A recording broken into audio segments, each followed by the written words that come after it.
Hello! For today's video, sanding dako ni guys.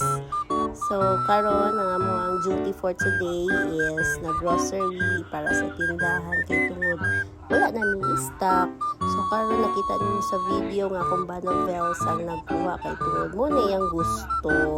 So, ako kung gusto mag-video-video niya kay naligaw man ko kay siya may nagkuha-kuha. Sige, pangutana, pila ka buka ni, o sige go. Kaya kung may tig-video niya, siya may tig-ponit. So, kani, sige siya pangutana, pila ka bukray.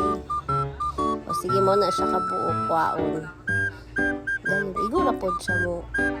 Mulakaw din. Usa naman po lain. O sige, dili na po sa noodles. Pila ka buok. O sige, ingon ko niya, pila ka buok. Kung wala po kuan, bikas na po. Wala may pansit kanto. O sa may kwaon diri ray. O sige, diri na po sa quick chow. Sige, pulo-pulo ha. Ihapag tarong.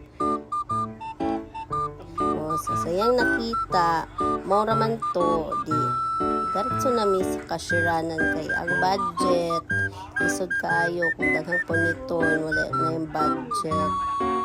So, sige, mo po diyang gusto nga siya mo po magkuhan kasi siya mo bayad po guys.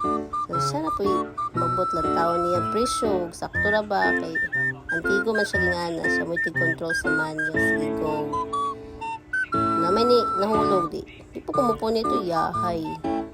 Sige, tigo siya. Sige, mura to siya, guys. Okay, kali personal naman niya ang uban.